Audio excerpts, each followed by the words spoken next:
안녕하세요 여러분. 오늘은 스벅 커피, 사실 이미 좀 마셨어요. 아메리카노를 준비했어요 오늘.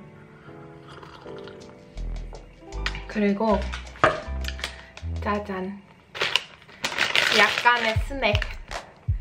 사실 이것도 좀 먹었습니다. 수스카토플 칩스예요. 비오 수스카토플 칩스인데 그냥 고구마 칩입니다. 고구마 칩인데 약간 건강한 맛. 오늘은 일단 비가 오고 있고요. 날씨가 굉장히 안 좋아요. 굉장히 암울한 날씨고, 그리고 오늘은 은행을 갔다 왔습니다. 은행에서 새로운 계좌를 오픈을 했고요. 오늘의 일과이자 사실 지금 카메라를 켜고 얘기하려는 주제가 연관이 돼 있어요. 제가 왜 은행 콘토를 오픈했느냐. 아마 썸네일을 보고 다 아시겠지만 여러분, 제가 사기를 당했습니다.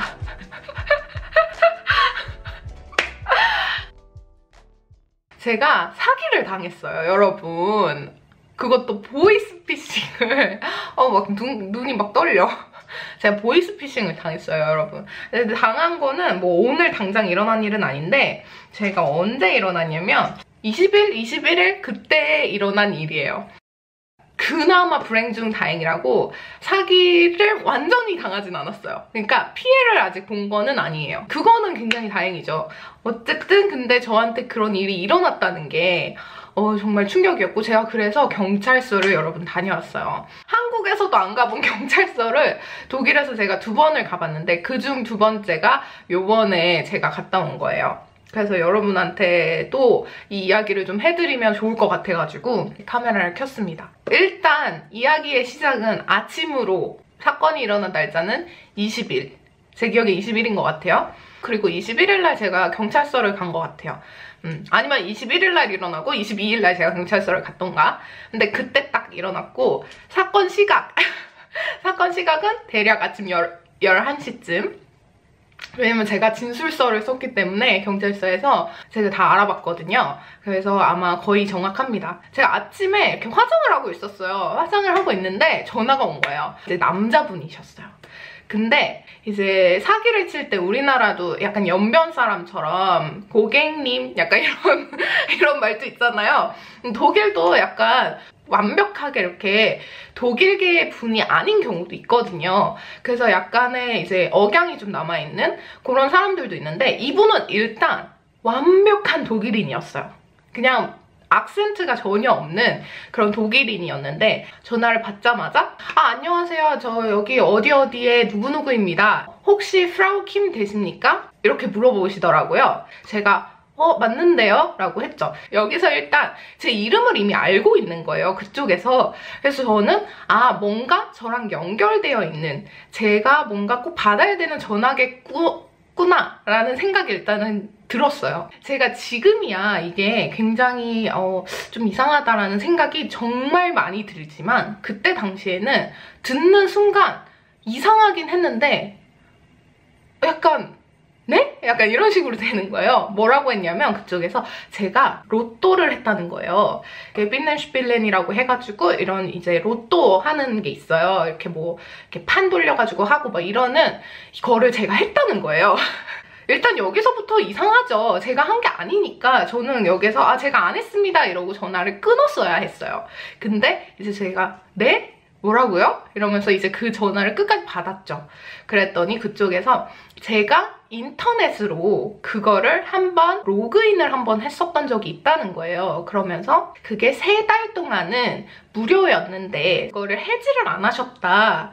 혹시 그 해지를 안 한 게 일부러 안 하신 거냐 아니면은 잊어버리신 거냐 라고 물어보시더라고요. 그래서 제가 순간 거기서부터 이제 약간씩 멘탈이 흔들리기 시작했어요. 그리고 가장 중요한 거는 그게 한국어가 아니었다는 거.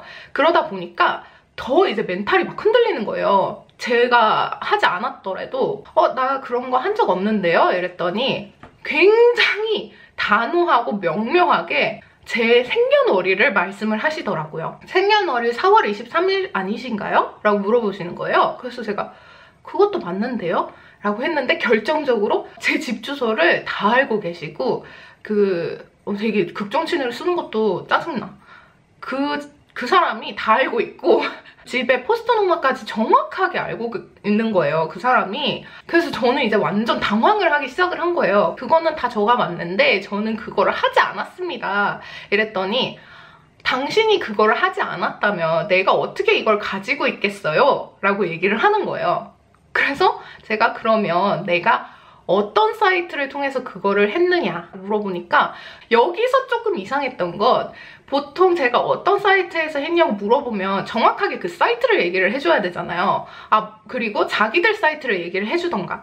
근데 그거를 얘기를 안 하고 아마존, 그 다음에 미디어마트, 그 다음에 뭐 이베이 그런 사이트들을 나열을 하면서 그런 데에서 한번 로그인을 하셨어요. 이러면서 굉장히 단호하게 얘기를 했어요. 제가 바로 그냥 저 안 했어요 이러고 끊었어야 했는데 제가 끊지 못했던 이유가 사실 있어요.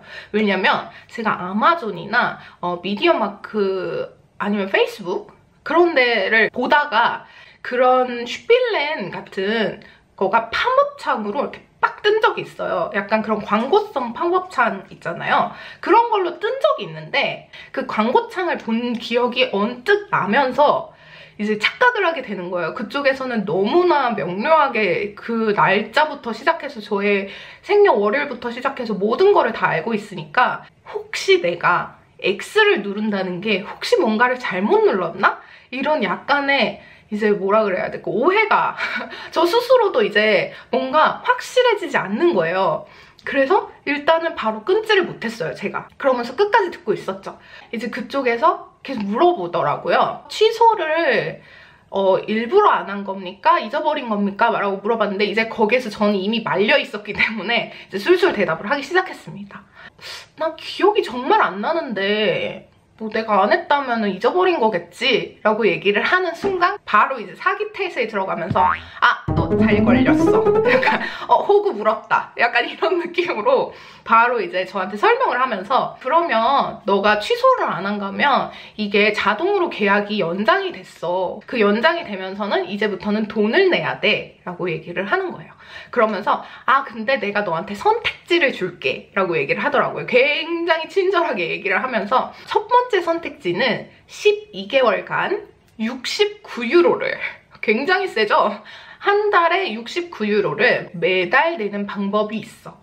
그 다음에 4개월 동안 매달 69유로를 내고 취소를 할 수 있는 게 있는데 어떤 거를 선택할래? 라고 물어보더라고요.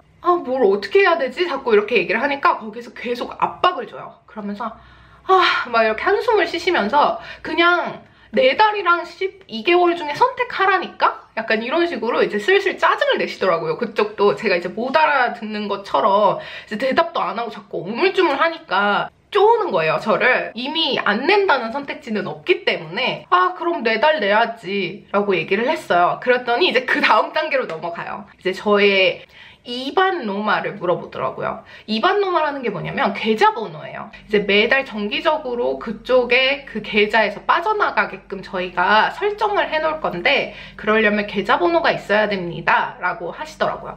근데 거기서부터 느낌이 너무 안 좋은 거야. 왠지 계좌번호를 얘기해주면 안 될 것 같은 거예요.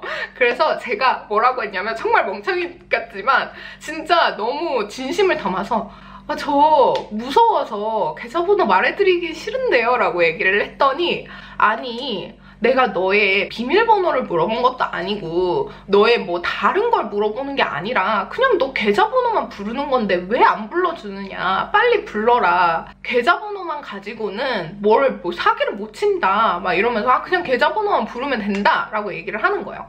근데 이제 그 말에 제가 약간 속아 넘어가면서 불러줬어요. 멍청이처럼. 정말 이상하지만 그때 당시에는 여러분 계속 말씀드리지만 정말 그런 논리적인 생각과 판단을 할 수가 없어요. 제가 그렇게 해서 진짜 그 사람하고 20분을 통화를 했더라고요. 20분간 그 사람하고 통화를 하고 나서 다 끊고 났는데 마음이 너무 찝찝한 거야. 진짜 기분이 너무 안 좋은 거예요. 느낌이 너무 안 좋아. 그래서 바로 제가 그 번호를 구글링을 했어요. 사기 번호라고 너무나 많은 사기의 사례들이 있는 거예요. 그 번호로. 근데 거기에 이제 사람들이 코멘터를 적어놨는데 저랑 똑같은 내용의 사람들이 3페이지인가 2페이지짜리로 이렇게 있는 거예요. 그래서 제가 딱 그걸 보자마자 아, 당했다. 이 생각이 빡 들면서 바로 은행으로 당장 달려가서 은행에 있는 돈을 일단은 제가 다 꺼냈어요. 그 은행 직원분께서 이제 자세하게 물어보시더라고요. 그래서 제가 그간의 스토리를 다 얘기를 했죠. 그랬더니 이제 만약에라도 뭐 그런 식으로 자기가 사용하지 않았는데 돈이 나갔다거나 자기가 모르는 곳에서 돈이 나갔을 경우에는 8일 이내에 은행에 찾아가셔서 얘기를 하시면 은행에서 바로 그 돈을 다시 준대요. 제 통장으로. 다음날 아침에 일찍 경찰서를 갔어요. 일단은 여러분 경찰서를 가면요, 이런 종이를 주는데 이게 뭐냐면 이제 여기 위에는 사건 번호 같은 게 적혀 있고요. 저의 개인정보 같은 게 여기는 적혀 있고, 이거는 말 그대로 그냥 확인서 같은 거예요. 그래서 이런 걸 주시는데 이거를 주시면서 혹시라도 뭐 이상한 게 날아온다던가 혹은 진짜로 돈이 빠져나간다거나 그랬을 때는 그냥 전화를 해서 너 사건 번호가 이거니까 사건 번호 얘기하고 그냥 뭐 받았다 혹은 뭐가 있었다라고 나중에 얘기해주면 돼 라고 얘기를 하더라고요. 정말 혹시나 비상사태를 대비해서 일단은 무슨 일이 있으시면 여러분도 사건이 해결될 거라는 마음보다는 약간의 보험처럼 경찰서를 가셔서 꼭 등록을 하시는 게 좋을 것 같아요. 어쨌든 여러분 이게 굉장히 유명하고 요새 조금 유행을 하는 사기라고 하니까 정말 여러분 조심하시고요. 독일인 친구도 저한테 해줬던 말인데 혹시라도 만약에 그런 식으로 전화가 온다면, 근데 사기가 아니더라도 이제 전화가 왔을 때는 그냥 차라리 독일어를 잘 몰라서 중요한 게 있으면 내 메일 주소로 보내줄래? 아니면 나한테 그냥 포스트를 보내줘. 이렇게 얘기를 하라고 하더라고요. 그렇게 했을 때 정상된, 제대로 된 뭔가라면 알겠다고 할 거예요, 분명히. 그러고 그럼 저희가 이메일을 보내드릴게요. 혹은 저희가 편지를 그럼 보내드릴게요 라고 얘기를 하지 지금 당장 뭐를 하세요 라고 절대 얘기를 안 할 거거든요. 그래서 여러분도 굉장히 좀 조심하시고요. 여러분한테는 절대 일어나지 않았으면 좋겠습니다, 여러분. 그래서 어쨌든 오늘도 썰빛 재밌게 봐주셨으면 좋겠고요. 좋아요랑 구독 누르는 것도 잊지 마세요. 그럼 안녕! 빠이! 맛있다.